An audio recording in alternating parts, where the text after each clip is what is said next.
It was a long, long day. Claire eventually stretched out on one side of the bed, Eve on the other, each wrapped in her own separate cocoon of misery and heartache. They didn't talk much. There didn't seem to be a lot to talk about. It was almost dark when the doorknob rattled, sending Claire into a heart-pounding terror seizure. She advanced slowly and whispered, "Who is it?" "Shane." She unlocked fast and opened up. Shane came in, head down, carrying a tray on which sat 2 bowls of chili, which made sense, because it was nearly the only thing Shane knew how to fix. He set it down on the edge of the bed, next to Eve, who was sitting like an unstuffed ragdoll, limp with grief and dejection. "Eat something," he said. Eve shook her head. Shane picked up a bowl, and shoved it in her direction.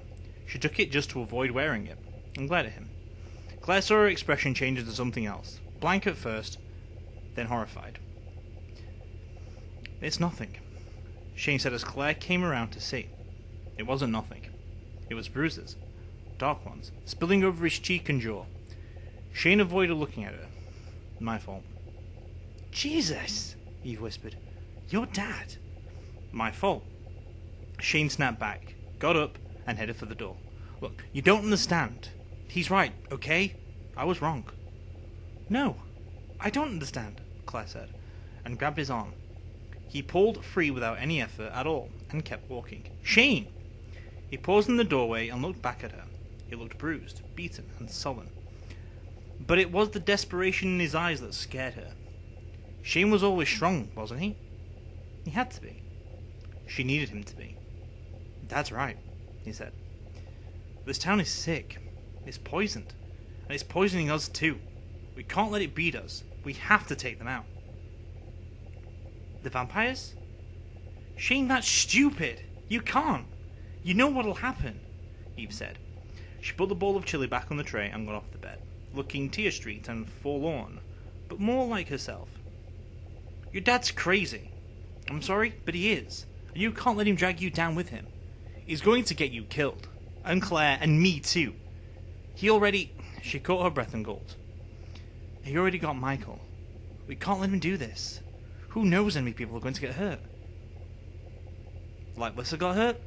Shane asked. "Like my mom? They killed my mom, Eve. They were willing to burn us up in the house yesterday, don't forget. But that included Michael. But this town is bad," Shane said, and looked at Claire, almost pleading. "You understand, right? You understand that there's a whole world out there, a whole world that isn't like this?" "Yes," she said faintly. "I understand that, but we're doing this, and then we're getting out of this place." "With your father?" Eve managed to put a whole dictionary of contempt into that. "I don't think so. I look good in black, but not so great in black and blue." Shane flinched. "I didn't say... Look, just the 3 of us. We get out of town while my dad and the others are... We run?" Eve shook her head. "Brilliant. And when the vamps have a big party and roast your dad and his buddies, what then? Because they're definitely going to come looking for us. Nobody escapes who had any part in killing a vampire. You know that. Unless you really believe that your dad and his idiot muscle are going to be able to take down hundreds of vamps, all their human allies, the cops, and for all I know, the US Marines." "Eat your damn chili," Shane said. "Not without something to drink. I know you're chilly." "Fine, I'll get you cokes." He slammed the door behind him. "Lock it." Claire did. This time, Shane didn't linger in the hall. She heard the hard thump of his boots as he went downstairs. "Did you have to do that?" she asked Eve. She leant against the door and folded her arms. "Do what exactly?" "He's confused. He lost Michael. His dad's got him..." "Say it." "Claire." "His dad's got him brainwashed. Worse. I think his dad's beaten the fight out of him. He's certainly beaten the brains out of him." Eve wiped at her face impatiently. There were more tears streaming down her cheeks, but it was more like water escaping under pressure than real sobs. "His dad wasn't always like this. He used to be, well, not nice, because he was kind of a drunk, but better. Way better than this. After Lissa, he just went crazy. I didn't know about Shane's mom. I thought she just, killed herself." Shane never really said. Claire hadn't heard any footsteps on the stairs, but she heard and felt a soft knock through the door, and then a rattle on the doorknob. She unlocked and swung it open. holding out her hands for the coat she expected Shane to trust her. And there was a grinning, smelly mountain of a man in the doorway. The one who'd stabbed Michael. Claire let go of the door and stumbled back, thinking only an instant later, stupid! Oh, it's stupid! Should have slammed it! But it was too late. It was already inside, closing the door behind him, unlocking it. She looked in terror at Eve. Eve lunged forward, grabbed Claire, and hustled her around to the far side of the bed, and stepped in front of her. Claire looked frantically around for a weapon. Anything. She picked up a heavy-looking skull, but it was plastic, light and utterly useless. Eve yanked a field hockey stick from under her bed. "Let's do this nice," the man said. "That little stick isn't going to do you any good, and it's only going to piss me off." His lips widened in a grin, revealing big, square, yellow teeth. Or get me all excited. Claire felt sick and faint. This wasn't like Shane coming into her room the other night. Not at all. This was the flip side of men. And although she'd hear about it, you couldn't grow up without that. She'd never really seen it. Some jerks, sure, but there was something horrible about this guy. Something that looked at her and Eve like pieces of meat he was about to devour. "You're not touching us," Eve said and raised her voice. "Shane? Shane, get your ass up here now!" There was a touch of panic in her voice, although she was putting on a good front. Her hands were shaking where they gripped the hockey stick. The man glided round the end of the bed, prowling like a cat, 6 feet tall, at least, and as broad as 2 of Eve, maybe bigger. His bare arms were ripped with muscle. His blue eyes looked shallow and hungry. Claire heard the thump of footsteps outside, and then a bang, as Shane fetched up against the locked door. He rattled the knob and pounded hard. "Eve! Eve, open up! She's busy!" The bike yelled and laughed. "Oh yeah, gonna be real busy." "No!" Shane screamed it, and the door shook with the strength of the blows he put into it. "Stay away from them!" Eve backed Claire up, all the way to the window. She took a swipe at the biker, who just stepped back out of range, still laughing. "Get your dad!" she yelled at Shane. "Make him do something! I'm not leaving you! Do it, Shane! Now!" Footsteps pounded down the hall. Claire swallowed, feeling suddenly even more alone and vulnerable. "Do you think your dad will come?" she whispered. Eve didn't answer. "Swear to God you come near us and like this." The biker sidestepped a slash from the hockey stick, grabbed it on the way, and yanked it out of Eve's hands. He tossed it over his shoulder, to land on the floor with a clatter. "This near enough? What you gonna do, doll girl? Cry all over me?" Claire had hid her eyes as the biker reached out for Eve with one tattooed arm. "No," Eve said recklessly. "I'm gonna let my boyfriend beat the crap out of you." There was a dull thunk of wood meeting flesh and a bowl. Then another, harder thunk, and a crash as the body hit the floor. The biker was down. Claire stared at him in disbelief, then looked past him, to the figure standing there with a field hockey stick in both hands. Michael Glass, back from the dead again.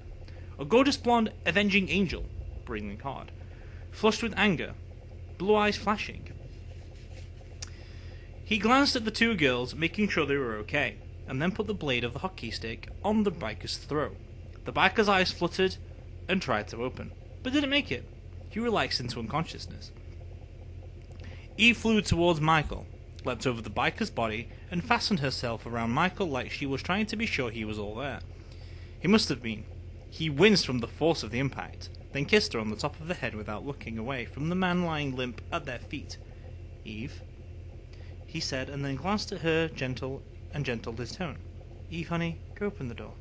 She nodded, stepped away, and followed instructions. Michael handed her the hockey stick, grabbed the biker by the shoulders, and towed him quickly out into the hallway.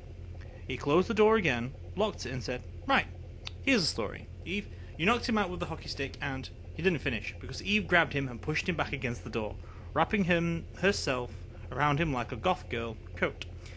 She was crying again, but silently. Claire could see her shoulders shaking.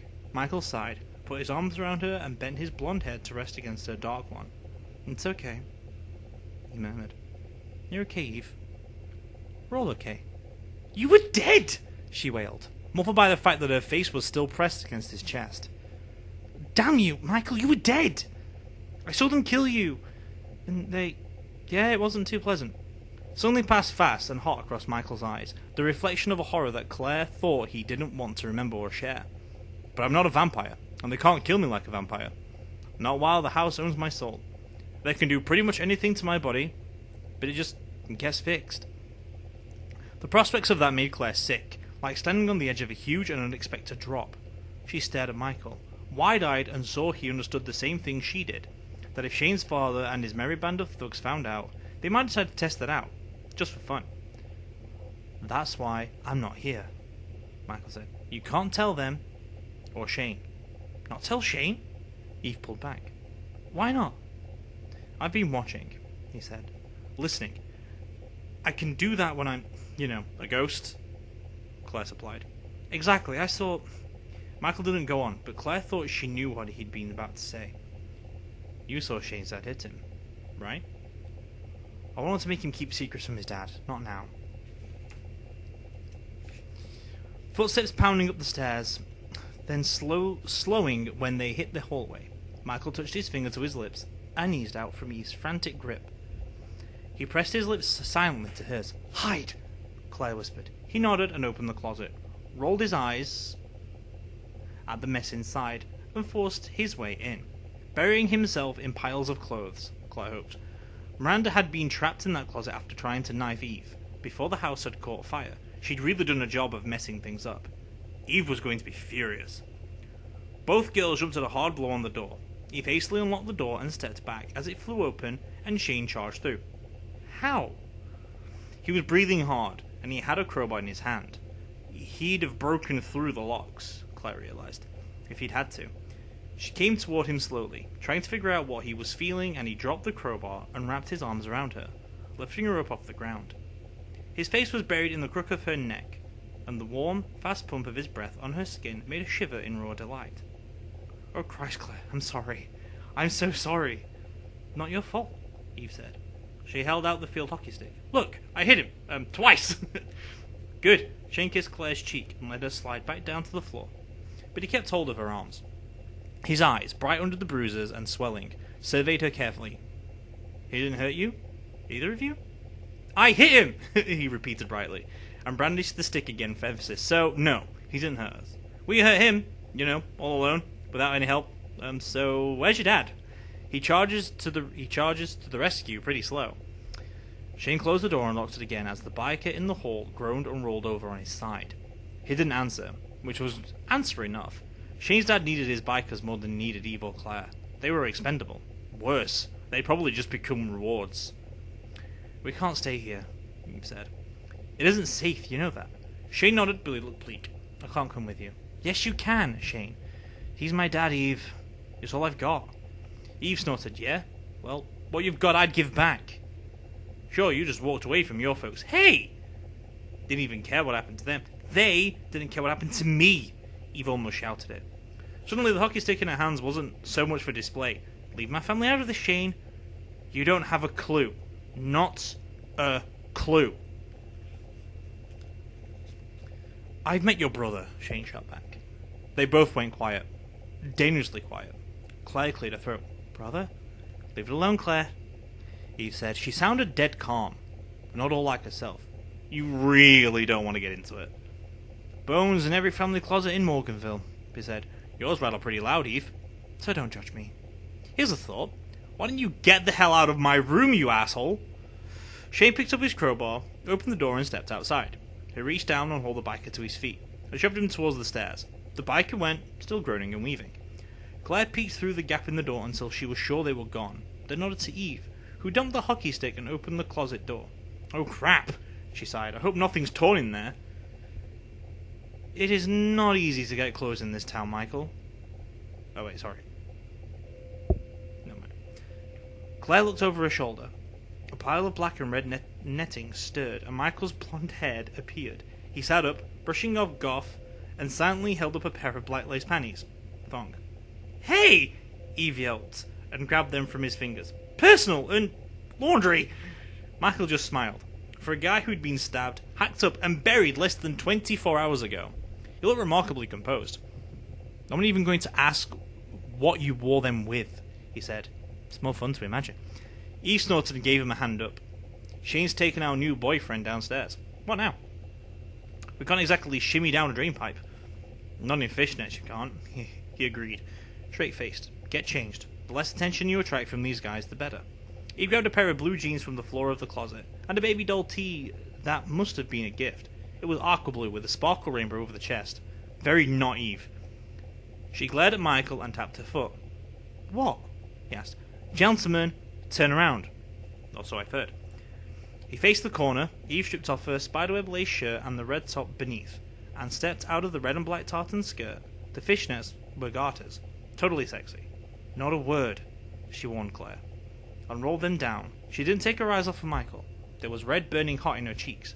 Dressing took 30 seconds, and then Eve grabbed up the scattered clothes, the garter belt, and the fishnets, and stuffed them into the closet before saying, Okay, you can turn around. Michael did, leaning against the wall with his arms folded. He was smiling slightly, eyes half closed. What? Eve demanded. She was still blushing. Don't I look stupid enough now? You look great, he said, and crossed to kiss her lightly on the lips. Go wash your face. He went to the bathroom and shut the door. Claire said, You got some kind of plan, right? Because we don't. Well, Shane thinks we should let his dad do whatever and run, but Eve doesn't think it's a good idea. It's suicide, Michael said flatly. Shane's dad is an idiot. He's going to get Shane killed. You too. But you've got a plan. Yeah, Michael said. I have a plan. When Eve came back from the bathroom, Michael put his finger to his lips again, unlocked the door and walked them across the hall. He reached behind the picture frame and pushed the hidden button, and the paneling creaked open to reveal one of the secret rooms of the glass house. Amelia's room, Claire remembered. The one the vampire liked the best, probably because there were no windows and the only exit was from a concealed button. How weird was it to be living in a house built and really owned by a vampire? Inside, Michael whispered. Eve, cell phone? She patted her pockets, held up a finger, and dashed back to her room. She came back holding it up. Michael hustled them up the narrow staircase, and the door hissed shut behind them. No knob on this side either. Upstairs, the room was just as Clara had last seen it. Elegant, Victorian, splendor, a little dusty.